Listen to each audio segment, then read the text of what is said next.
Hello mga idol! Bago tayo magpatuloy sa kwento ay mag-shoutout muna tayo.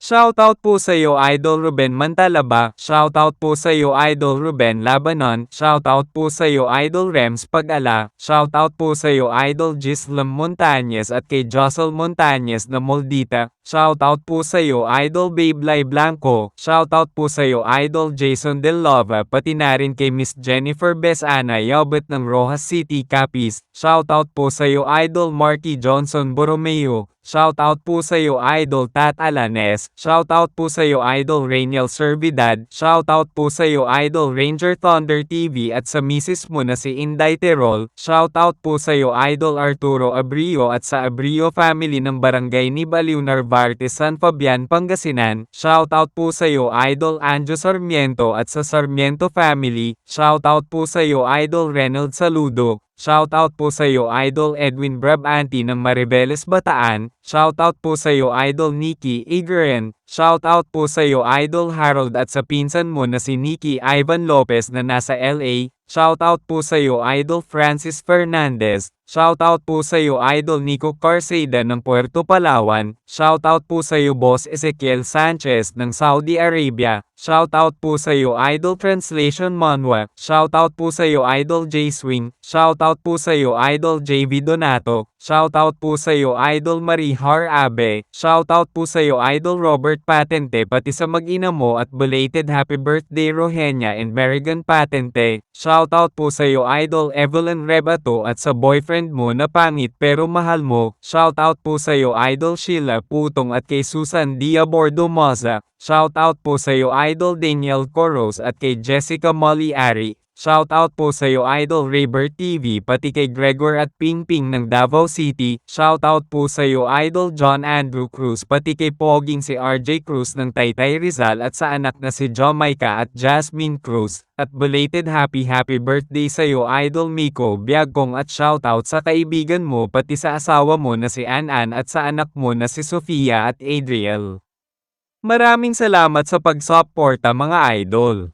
Sa pagpapatuloy sa palasyo ng Hangzhou, makikita natin na nasira ang buong palasyo sa pag-atake ni Mamoru Miyamoto. Nagmamadali sila Yuseong kasama ang lahat ng disipulo para puntahan ang kinaroroonan ni Mamoru Miyamoto. Sinabi ni Jium Namgang na wala siyang makitang mga mananakop sa malapit. Ayon naman kay Yuseong na kung ang ibig sabihin ba nito ay mag-isa lang si Mamoru Miyamoto na sumugod sa Hangzhou, sinang-ayon na naman ito ni Jium Namgang. Pahabol pa nito na kailangan ni Yuseong tatandaan na kung makakalaban nito si Mamoru Miyamoto ay may dalawang makapangyarihan na espada ito. Napatanong naman si Yuseong kung anong makapangyarihan na espada ang meron si Mamoru Miyamoto. Ayon naman kay Jium Namgang na kung gusto ni Yuseong matalo si Mamoru Miyamoto ay kailangan nitong maintindihan at mapag-aralan ang dalawang ginagamit nitong espada. Ginagawa ni Mamoru Miyamoto na magpalit ng espada depende sa sitwasyon. Napagtanto niya lang ito pagkatapos niya makalaban ito. Ang unang espada na ginamit ni Mamoru Miyamoto ay isang Demon Blade, ang espada na may kulay itim ang talam at kulay blue ang hawakan. Noong una, wala siyang napansin na pagkakaiba sa ibang espada bukod sa mas matalim ito tignan, ngunit nang makita niya kung paano ni Mamoru Miyamoto na maarang ang pag-atake ng araw ni Pyongwide gamit ang espada na ito, alam naman siguro ni Yuseong na ang kapangyarihan na meron ngayon si Pyongwide ay hindi na galing sa tao. Pagkatapos nito mabuhay ulit, nagkaroon ito ng Dark Key kung saan kaparehas ng Dark Key ng mga demonyo,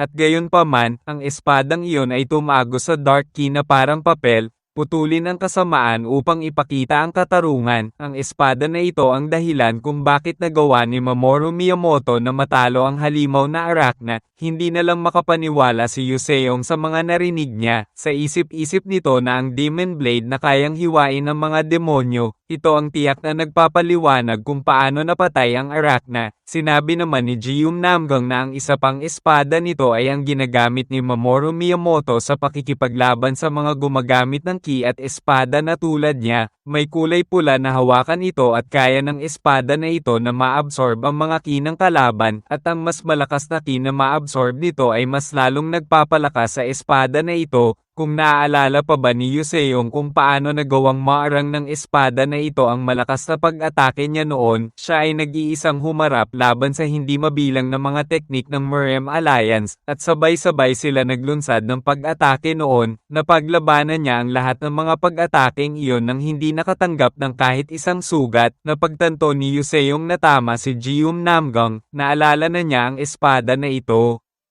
Ayon pa kay Jium Namgang na ang dahilan kung bakit nagawa ni Mamoru Miyamoto na mahati ang bundok sa isang pag-atake lang at nakalusot sa bangin ay dahil sa dami ng kina-absorb nito mula sa kanilang mga pag-atake, at sa tingin niya na, ito rin ang ginamit nito para magawang masira ni Mamoru Miyamoto ang pader ng palasyo.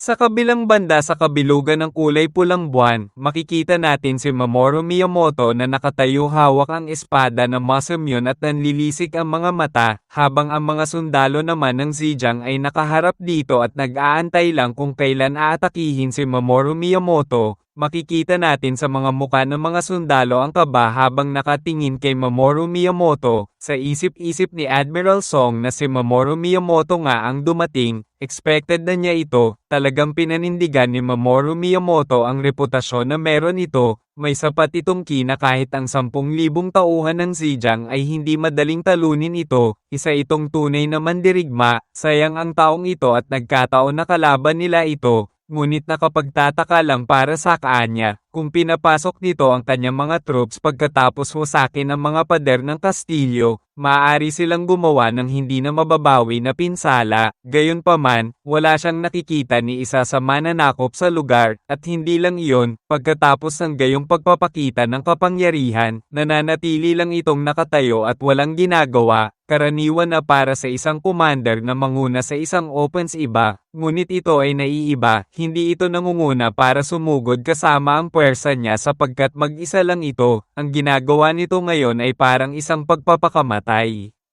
Nakangiti na sinabi ni Mamoru Miyamoto na mukhang maraming mga dugo ang kakalat sa lugar na ito. Sa isip-isip ni Admiral Song nakitang-kita naman na hindi lubos na magaling sa lingwahe nila si Mamoru Miyamoto, subalit sinusubukan pa rin nito magsalita sa lingwahe nila para udyukan sila nito. Ito ay tiyak na isang magandang pagkakataon para sa kanila, lalo na at si Mamoru Miyamoto ay mag-isa lang dito, higit pa kaysa noong humarap sila dito kasama ang 2,000 sundalo noong nakaraan, ngunit ang kanilang katimugang hukbo ay hindi magiging sapat para talunin ito, kaya napalingon si Admiral Song sa kinaroroonan nila Yuseong.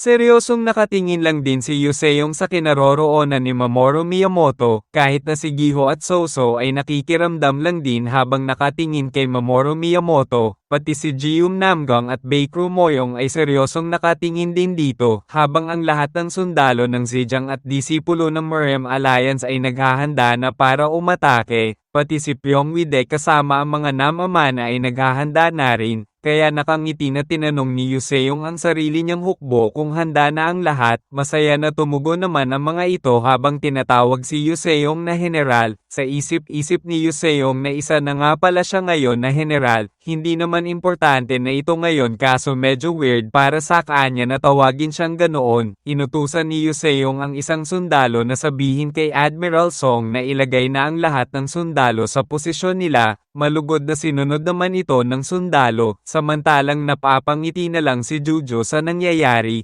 kaya napansin naman ito ni Yuseong sa isip-isip ng ating bida habang nakatingin kay Jujo na maaaring ito ay isang divine gift, ngunit maaari pa rin itong masaktan at makaramdam ng sakit. Siguradong pagod na din si Jujo pagkatapos ng mahabang paglalakbay nila sa Zhejiang. Nakangiti na sinabi ni Yuseong na mukhang nagkaroon si Jujo ng isang amo na palaging napapasok sa gulo. Konting tiis na lang, magkakaroon sila ng masayang salo-salo at maraming alak pagkatapos nilang manalo sa digmaan na ito. Bigla naman tinawag ni Ryohecho si Yuseong, habang iniisip kung ano na nga ang pangalan ni Bongde Ola. ay sinabi nito na nagawa na niya ang pinapagawa nito sa kanya, na ilagay na niya ang support talisman sa buong lugar ng kinaroroonan nila. Nakangiti na sinabi ni Ryohei-cho na kung magaling ba ang ginawa niya, hindi na lang makapaniwala si Yu Seong sapagkat nagagawa pa ni Ryohei-cho na magsaya sa ganitong sitwasyon na meron sila. Sinabi ni Yu Seong na huwag ngumiti ng ganyan si Ryohei-cho, baka masanay siya sa ganyang ngiti. Ayon naman kay Ryohei-cho na kung ano naman masama kung masanay na si Yu Seong dito, sa tingin niya naman na talaga naman nasanay na si Yu Seong sa mga ngiti niya. Sa isip-isip ni Yu Seong na natural na pala kaibigan talaga si Ryohei-cho, hindi niya nalang maiwasang hindi makaramdam ng sama ng loob sa lahat ng nangyayari ngayon. Sigurado siyang ang gulo ng isip ngayon ni Ryohei-cho. Malamang na gusto na lang nito na bumalik na sa sekta nito at itayo ulit ito. Ngunit sa kabila noon, nananatili ito sa tabi niya at ngayon ay nasa buhay o kamatayan na labanan. Tulad ng inaasahan sa isang hinaharap na magiting na babae, makikita natin si Soso na masama ang tingin kay Yu Seong. Sa isip-isip ng ating bida na kung bakit ganoon makatingin sa kanya si Soso, napapansin niya na mukhang may kakaibang nangyayari kay Soso kamakailan, ngunit sa tingin niya na saka na lang niya iisipin ito.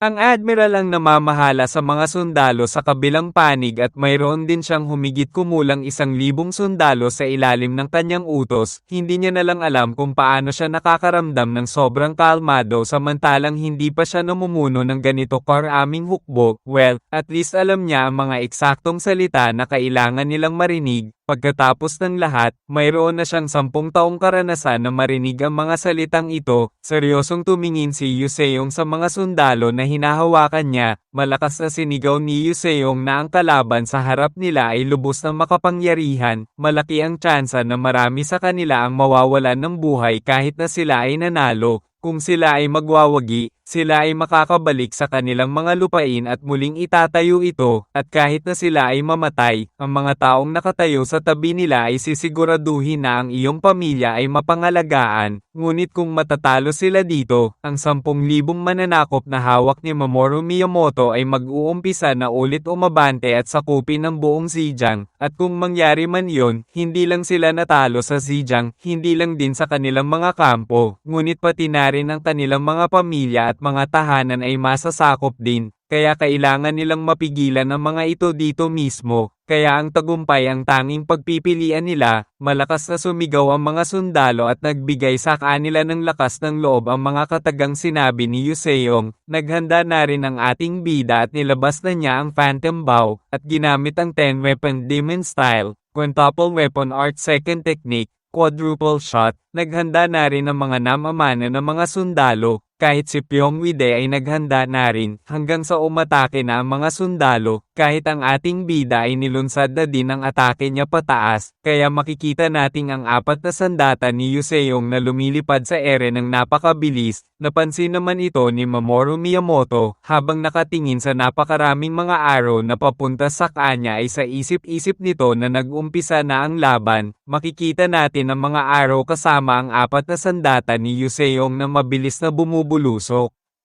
Napagtanto ni Mamoru Miyamoto na ang atake na iyon ay ang teknik ni Yu Seong. Alam niya na hindi titigil ang pag-atake na ito hanggang sa hindi siya tinatamaan nito. Kaya kung ganoon ang kaso, ay hahayaan na lang niya na tamaan siya nito. Tulad ng nangyari sa huling labanan nila, makikita natin na nagkabutas-butas si Mamoru Miyamoto sa atake ni Yu Seong. Subalit ang tunay na nangyari ay nagasgasan lang siya, at mabilis na hiniwa-hiwa ang mga sandata ni Yu Seong. Makikita natin ang matagumpay ni Mamoru Miyamoto na napigilan ang teknik ni Yu Seong. Habang nakangiti ay sa isip-isip ni Mamoru Miyamoto na ang madaplisan ay kinukonsidera na di na tinamaan nito, kaya ang teknik na iyon ay kusa na di natitigil. Ang sunod na kailangan naman niya kaharipan ay ang pinalakas na arrow ni Pyongwide. Ang bawat isa sa mga arrow ay hindi kapani-pani walang makapangyarihan, at mayroon itong isang hindi kapani-pani walang saklaw, sa kasamaang palad para kay Pyongwide. Gayunpaman kung nakikita siya nito, ay nakikita na rin niya ito. Naghanda na si Mamoru Miyamoto para atakihin ang pinalakas na arrow ni Pyongwide. Nabahala naman si Pyongwide nang makita ito. Malakas na hinampes ni Mamoru Miyamoto ang arrow pabalik kay Pyongwide.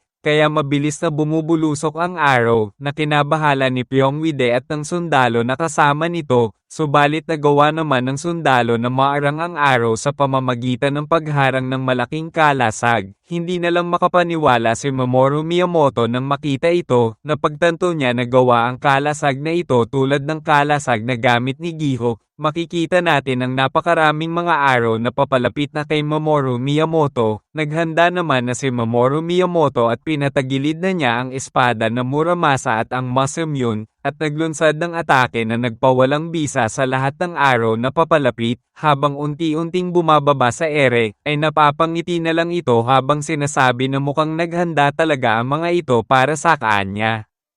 Hindi na lang makapaniwala si Admiral Song sa nakikita niya. Sa isip-isip ni Admiral Song na isang balto ng pag-atake pa lang ang ginagawa nila, ngunit sapat na iyon para ibalik ang mga alaala ng huling labanan. Nararamdaman na agad niya na parang pakiramdam ng mga sundalo nila ay talo na agad sila sa laban. Pakiramdam na kahit daan-daang palaso at sibat ay hindi sapat para patayin ang taong nasa harap nila. Malakas na lumapag si Mamoru Miyamoto sa lupa. Makikita natin ang mga palaso ng mga nagkasira-sira dahil sa pag-atake ni Mamoru Miyamoto. Pinagpapawisan na lang si Admiral Song habang nakikita ito, kaya mabilis na inutusan niya ang lahat na hahakbang silang lahat ng 10 lakad palapit kay Mamoru Miyamoto. Papaliitin nila ang espasyo na pwede takasan ni Mamoru Miyamoto. Sabay-sabay na umabante ang mga sundalo, habang papalapit ay dinaikit ng mga sundalo ang mga kalasag sa isa't isa.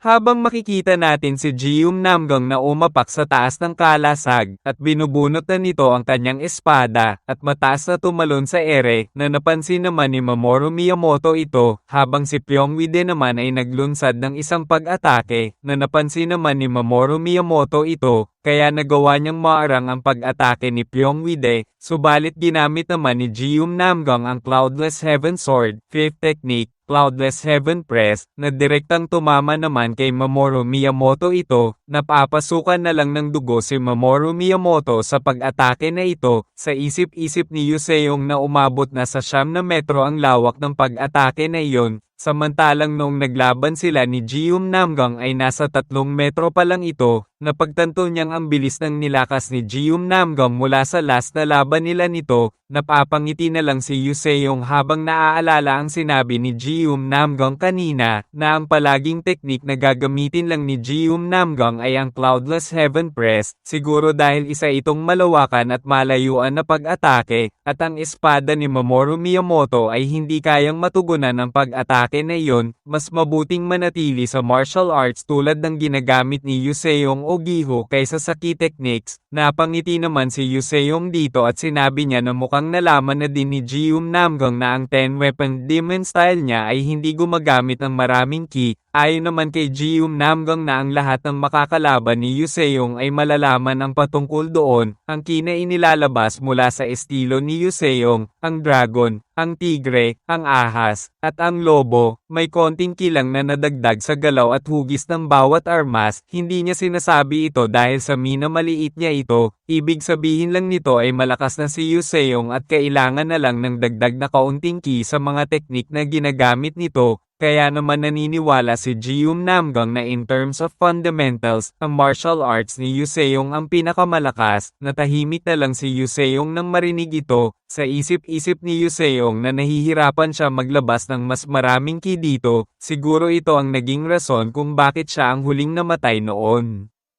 Namatay si Jium Namgang bago pa ito makalaban at makapag-analyze dito, at si Chorang yung pati ang iba pang Merem Warriors ay lubos na umasa sa kanilang key techniques. Ito siguro ang dahilan kung bakit hindi na mga ito natalo si Mamoru Miyamoto noon, ngunit iba na ang mga bagay sa pagkakataong ito. Sinabi ni Yuseong kay Giho na ngayon na, kaya napangiti naman si Giho dito, at naghanda na para itapon ang malaking kalasag nito, na nagawa naman ni Mamoru Miyamoto na maiwasan ito. Subalit makikita naman natin si Soso na tumalon sa ere, at naglunsad ito ng atake, na nagawa naman din na maarang ni Mamoru Miyamoto ito. Makikita naman natin si Ryohecho na naghahanda na din para umatake, at ginamit nito ang Soaring Spear style. Swift Spear Thrust, na nagawa pa rin ni Mamoru Miyamoto na maarang ito gamit ang espada na Muramasa. Makikita naman natin na ang espada na Masamune ay papalapit na kay Ryoheicho. Nag-aalala naman na napapasigaw si Baekru Moyong na umiwas si Ryoheicho sa paparating na atake, kaya agara na sinipa ni Baekru Moyong ang espada na sana ay papalapit na kay Ryoheicho. At mabilis na kinarga si Ryoheicho palayo, na pinagtaka na lang ni Mamoru Miyamoto ang ginagawa ni Baekru Moyong.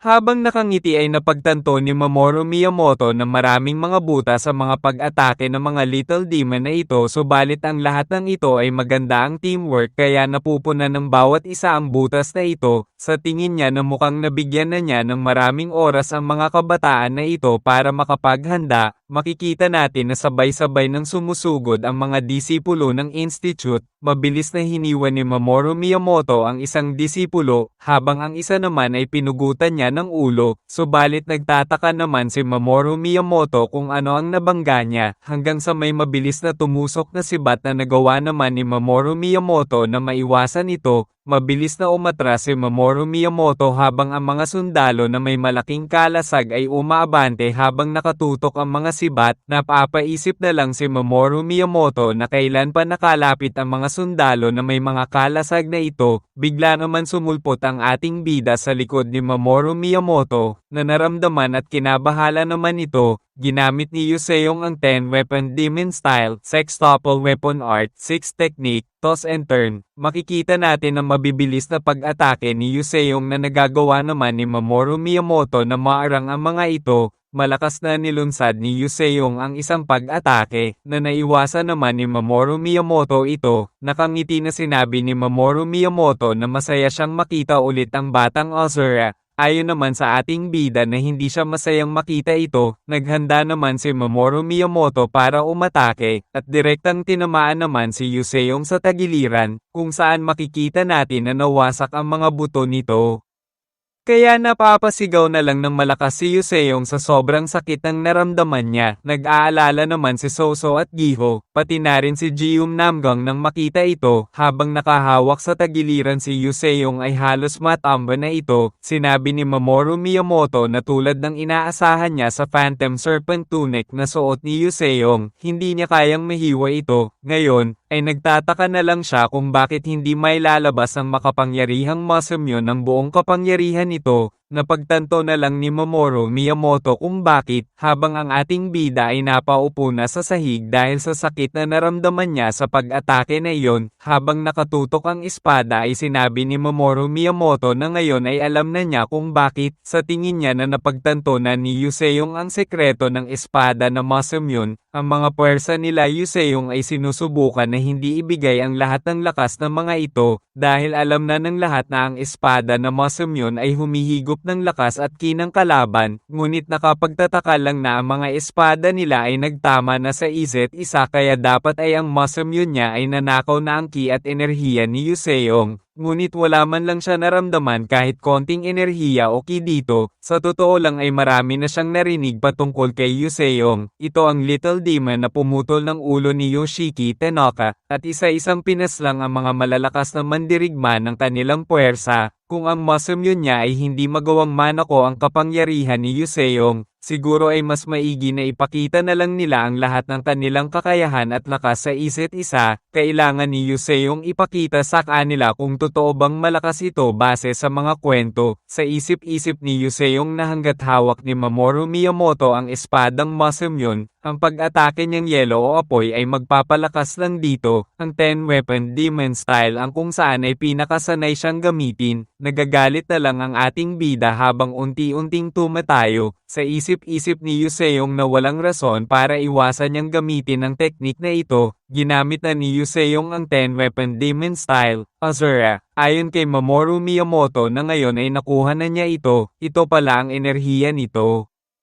Ginamit ni Yuseong ang kanyang enerhiya upang lumikha ng ilusyon na para bang marami itong kamay. Si Yuseong ang tunay na imahe ng Azura, na nagnanais na ibaling ang mundo sa ulo nito. Sobra siyang naging interesado dito, ang isipin na makakatagpo siya ng isang tulad ni Yuseong sa Junguan. Ngayon naman ay, kung sa tingin ba ni Yuseong na ganito ito ginagawa, hindi na lang makapaniwala si Yuseong sa nakikita niya. Makikita natin si Mamoru Miyamoto na nagkaroon na din ng 6 na kamay na tulad ng kay Yuseong. Hindi na lang makapaniwala sila Giho at Soso, pati na rin si Jium Namgang sa nakikita nila, at nababahala na lang sila Pyongwide, si Hongyi, Ryohecho at Baekru Moyong dito, habang sinasabi ni Mamoru Miyamoto na kung sumasang-ayon ba si Yuseong na ang ginagawa niya ngayon ay ang Six Sword Style. Makikita natin na ginamit ni Mamoru Miyamoto ang Six Sword Style Asura, hindi na lang makapaniwala si Yuseong sa nakikita nito sa harap niya.